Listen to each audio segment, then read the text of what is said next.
Bismillahirrahmanirrahim. Assalamualaikum warahmatullahi wabarakatuh. Perkenalkan, kami dari kelompok 2 yang beranggotakan saya Fitriani, Rosi Aprilia, dan Siti Muawanah. Pada kesempatan kali ini saya akan menjelaskan tentang sistem informasi pendukung keputusan penentuan penjurusan. Nah, untuk penjelasan pertama akan saya jelaskan sendiri. Di sini adalah yang pertama yaitu ringkasan eksekutif.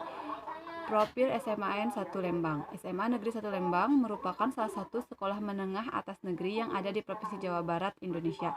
Sama dengan SMA pada umumnya di Indonesia, masa pendidikan sekolah di SMA 1 Lembang ditempuh dalam waktu 3 tahun pelajaran, mulai dari kelas 10 sampai kelas 12.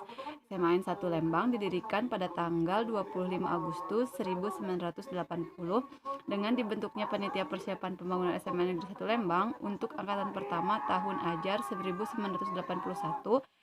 sampai 1982. SMAN Lembang merupakan filial SMAN 1 Bandung. Visi sekolah membentuk insan yang bertakwa, berbudi pekerti luhur, cerdas mandiri, berbudaya lingkungan, dan berprestasi tinggi dalam bidang akademik dan non-akademik. Untuk misi sekolahnya yaitu misi yang diemban SMA Negeri 1 Lembang adalah sebagai berikut. 1. Mewujudkan suasana sekolah yang kondusif untuk tumbuh dan berkembang keimanan dan ketakwaan bagi seluruh warga sekolah, mewujudkan budaya sekolah yang baik sebagai ladang tumbuh suburnya budi pekerti luhur,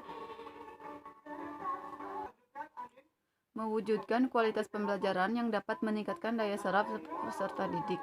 Yang mewujudkan penyelenggaraan pembelajaran aktif, kreatif, efektif, dan menyenangkan, mewujudkan kualitas pembelajaran yang dapat meningkatkan daya serap peserta didik, dan lain-lain.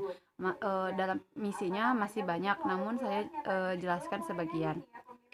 Untuk selanjutnya itu struktur organisasi. Struktur organisasinya yaitu ada komite sekolah, kepala sekolah, lanjut ke kepala TU, staf TU, wakasek kurikulum, wakasek kesiswaan, wakasek sarana, wakasek humas, dan ada koordinator BK, pengelola perpus, pengelola lab, dan wali kelas atau guru, kemudian siswa. Nah, untuk produk dan jasa perusahaan. Di sini saya akan menjelaskan deskripsi produk dan jasa. Produk adalah segala bentuk sesuatu yang dapat ditawarkan ke dalam pasar untuk diperhatikan, dimiliki, dipakai, atau dikonsumsi, sehingga dapat memuaskan keinginan atau kebutuhan dalam jasa pendidikan. Produk yang ditawarkan kepada siswa ialah reputasi, prospek, dan variasi pilihan.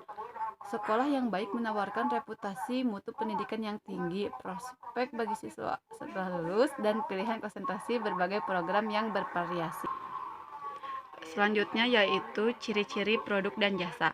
Untuk memperjelas bentuk layanan yang diberikan, maka peneliti memberikan beberapa dimensi yang dijadikan tolak ukur pelayanan dalam memberikan kepuasan kepada pelanggan pendidikan. Yang pertama itu reliability, daya tanggap, jaminan, empati, dan bukti fisik. Nah, selanjutnya yaitu manfaat dari jasa pendidikan, diantaranya membentuk karakter, memperluas wawasan, mempersiapkan karir, semakin dekat dengan sang pencipta, membentuk seseorang lebih beretika, menghasilkan penemuan baru, dan masih banyak lagi manfaat pendidikan bagi para penggunanya. Itu yang selanjutnya yaitu keunikan jasa pendidikan. Keunikan dari jasa pendidikan terletak pada karakteristiknya. Pada dasarnya, jasa adalah sesuatu yang diberikan oleh satu pihak kepada pihak lain yang sifatnya tidak berwujud dan tidak memiliki dampak berpindahan hak milik. Jasa secara umum memiliki karakteristik utama sebagai berikut: tidak berwujud, tidak terpisah, bervariasi, dan mudah musnah. Selanjutnya yaitu produk dan jasa perusahaan. Uraian proses sistem. SMA merupakan salah satu bentuk satuan pendidikan formal yang menyegarkan pendidikan kejuruan pada jenjang pendidikan menengah sebagai lanjutan dari SMP atau MTS atau bentuk lain yang sederajat atau lanjutan dari hasil belajar yang diakui sama atau setara SMP atau MTS. Sering jumpai siswa SMA yang merasa tidak cocok dengan jurusan yang dimasuki. Metode yang dipakai pengambilan keputusan pemilihan jurusan di SMAN 1 Lembang adalah metode AHP.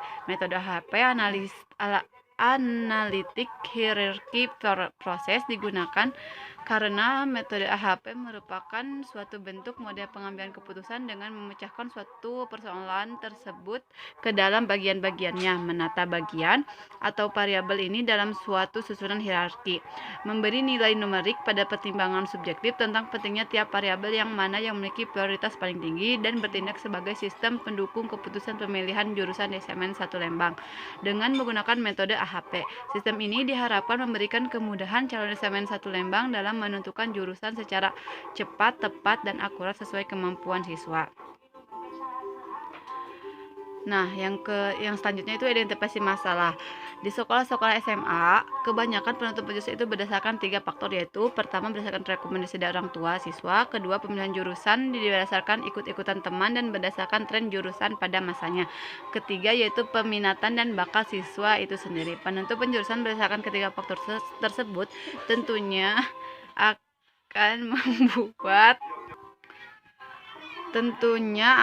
membuat penyesalan bagi siswa yang penjurusannya tidak sesuai ekspektasi mereka terhadap penjurusan tersebut. Oleh karena itu, dibutuhkan sebuah sistem aplikasi untuk pengambilan keputusan penjurusan di sekolah menengah atas yang sesuai. Yang tujuan penelitian ini adalah untuk membangun sebuah sistem aplikasi untuk mengambil keputusan penjurusan di sekolah menengah atas dengan metode AHP, Analytical Hierarchy Process, untuk pemilihan jurusan agar dapat memberikan rekomendasi pilihan yang lebih akurat dan cepat dalam menentukan jurusan bagi siswa SMN 1 Lembang. Nah, di sini kita menggunakan dokumen analisis sumber daya data. Sumber daya data yaitu dari data siswa, data penjurusan yang akan mereka daftar. Yang selanjutnya itu sumber daya manusia. Tentu saja ya, sumber daya manusia seperti pengguna dari user, admin, dan siswa. Yaitu sumber daya hardware, tentu saja, itu sumber daya jaringan dan metode analisis AHP. Oke, untuk selanjutnya kita akan membahas tentang kebutuhan personil untuk pembangunan sistem. Nah, kebutuhan personilnya apa aja sih? Yang pertama ada programmer, yang kedua ada user, terus ada admin, dan ada siswa. Analisis kebutuhan bertujuan untuk mendapatkan semua kebutuhan dalam membangun sistem pakar untuk pemilihan bidang studi. Metode analisis yang digunakan adalah Object Oriented Analysis dengan menggunakan bahasa pemodelan UML atau Unified Modeling Language. Diagram use case digunakan untuk mendeskripsikan kebutuhan-kebutuhan dan fungsionalitas sistem dari perspektif end user. Analisis kebutuhan dilakukan dengan mengidentifikasi semua kebutuhan requirement system. Sumber data yang digunakan berasal dari data tes bakat dan minat dari siswa dan nilai akademik dari siswa pada saat SMA kelas 10. Penyusunan soal tes bakat dan minat yang digunakan bersumber dari buku dengan pengarahan dari pakar psikologi sehingga dapat disesuaikan antara pertanyaan dengan rekomendasi bidang studi yang diberikan. Pengambilan data tes bakat dan minat serta nilai akademik ini dilakukan melalui kuesioner yang diberikan pada siswa SMA. Selanjutnya ada jenis penelitian. Metode yang digunakan dalam penelitian yang terdiri dari studi pustaka, metode pengambilan data, metode perancangan, metode implementasi, metode pengujian dan analisis, serta pengambilan kesimpulan dan saran. Terus ada desain sistem.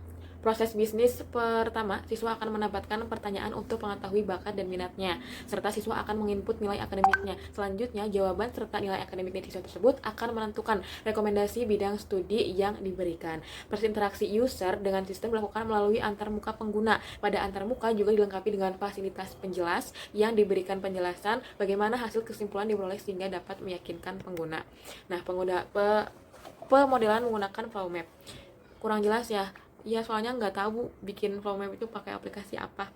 Dijelasin aja ya. Yang pertama itu ada kolom siswa, kemudian ada kolom administrasi, kemudian ada kolom guru. Yang pertama itu ada daftar jurusan. Nah, daftar jurusan ini nantinya yang di siswa ini akan melakukan proses pemilihan yang nantinya akan menghasilkan sebuah pemilihan dari jurusan tersebut. Kemudian dari hasil ini akan diinput oleh admin sebagai data siswa, terus proses pembuat laporan, dan nanti dari hasil pemilihan yang di siswa ini akan ikut juga di administrasi yang nantinya di administrasi ini akan menghasilkan laporan jurusan siswa. Nah, laporan jurusan siswa ini nantinya yang akan dilaporkan ke gurunya kayak gitu. Jadi nanti di guru udah kelihatan laporan jurusannya, jadi si siswa ini tuh masuk ke jurusan apa kayak gitu ya.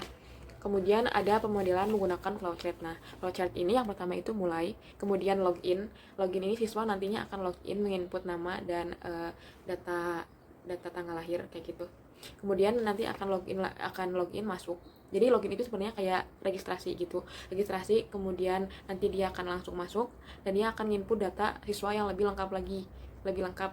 Kemudian nanti akan dipilih, muncul minat siswa. Nah, minat siswa ini di SMA N 1 Lembang ini ada IPA atau matematika MIPA kayak gitu, terus ada IPS, terus ada apa ya, budaya sama bahasa kayak gitu. Nanti dia akan milihlah salah satu dari itu, kemudian dia nanti akan menginput hasil UN sebelumnya ya waktu SMP. Kemudian nanti dia akan mengisi kuesioner. Kuesioner ini yang tadi itu sesuai dengan buku yang disarankan oleh pakar psikolog ya, yang nantinya akan merekomendasikan dari jawaban-jawaban mereka ke hasil penjurusan kayak gitu. Nanti akan muncul hasilnya dan nanti akan selesai. Selanjutnya ini ada pemodelan menggunakan konteks diagram. Nah, kalian bisa lihat ya di sini dari calon siswa dia itu nanti akan input kayak password, terus input nilai tes, kemudian akan masuk ke admin, akan validasi, terus ada apa itu? Data calon siswa, terus ada hasil tes kriterianya. Kemudian di admin nanti kayak itu masuk nih ke pengambilan jurusan, terus nanti admin juga akan melakukan login lagi, terus input lagi data calon siswa, terus input kriterianya lagi. Terus nanti si siswa itu bakal lihat nih hasilnya itu ada input password, ada tampil password, ada tampil jurusan juga, nanti udah ada hasil jurusannya, juga ada hasil tesnya, terus juga ada validasi. Terus perkiraan keuangan sama kayak umumnya lah ya. Kalau bikin sistem kayak gitu pasti ada software, ada PC, ada printer, ada tenaga ahlinya. Dan di sini itu totalnya tuh 44 juta. Nah, kesimpulannya setelah membahas tentang sistem pendukung pengambilan keputusan penjurusan di SMA 1 Lembang dengan menggunakan metode HP dan melakukan uji program, dapat disimpulkan bahwa satu dengan menggunakan SPK penjurusan ini dapat membantu lembaga untuk lebih mudah menghasilkan sistem penjurusan yang diambil dari 3 aspek tadi. Kemudian ada mempermudah dan mempercepat mengetahui hasil penjurusan. Jadi nggak asal-asalan yang kayak tadi tuh ikut-ikutan tren kayak gitu. Jadi nanti dia akan sesuai dengan minat dan bakatnya, jadi nggak meminimalisir penyesalan. Kemudian dapat menghemat waktu serta biaya pelaksanaan penjurusan.